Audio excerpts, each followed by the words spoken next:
దక్షిణ భారత సినీ పరిశ్రమలో ఓ భారీ ప్రాజెక్టుపై చర్చలు మొదలయ్యాయి.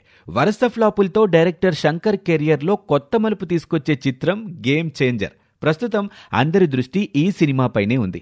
కానీ దీని విజయంతోనే శంకర్ తన డ్రీమ్ ప్రాజెక్ట్ని తెరపైకి తీసుకురావాలని భావిస్తున్నట్లుగా తెలుస్తోంది.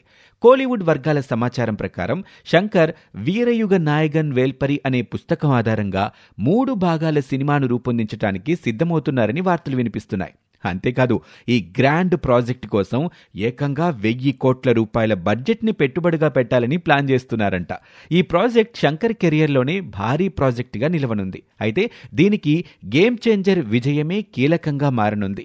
గేమ్ చేంజర్ ప్రేక్షకుల హృదయాలను గెలుచుకుంటేనే ఈ భారీ ప్రాజెక్టు కార్యరూపంలోకి వచ్చే అవకాశం ఉంది. శంకర్ ఈ భారీ ప్రాజెక్ట్ని తెరకెక్కిస్తే భారతీయ సినిమా స్థాయిని మరో మెట్టుకు తీసుకెళ్తుందంటూ విశ్లేషకులు భావిస్తున్నారు. దక్షిణ భారత సినీ పరిశ్రమలో ఓ భారీ ప్రాజెక్టుపై చర్చలు మొదలయ్యాయి. వరుస ఫ్లాపులతో డైరెక్టర్ శంకర్ కెరియర్లో కొత్త మలుపు తీసుకొచ్చే చిత్రం గేమ్ చేంజర్. ప్రస్తుతం అందరి దృష్టి ఈ సినిమాపైనే ఉంది. కానీ దీని విజయంతోనే శంకర్ తన డ్రీమ్ ప్రాజెక్ట్ని తెరపైకి తీసుకురావాలని భావిస్తున్నట్లుగా తెలుస్తోంది.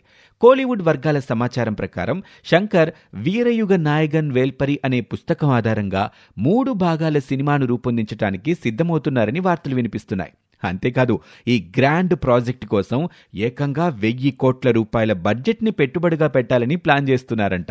ఈ ప్రాజెక్ట్ శంకర్ కెరియర్లోనే భారీ ప్రాజెక్టుగా నిలవనుంది. అయితే దీనికి గేమ్ చేంజర్ విజయమే కీలకంగా మారనుంది. గేమ్ చేంజర్ ప్రేక్షకుల హృదయాలను గెలుచుకుంటేనే ఈ భారీ ప్రాజెక్టు కార్యరూపంలోకి వచ్చే అవకాశం ఉంది. శంకర్ ఈ భారీ ప్రాజెక్ట్ని తెరకెక్కిస్తే భారతీయ సినిమా స్థాయిని మరో మెట్టుకు తీసుకెళ్తుందంటూ విశ్లేషకులు భావిస్తున్నారు.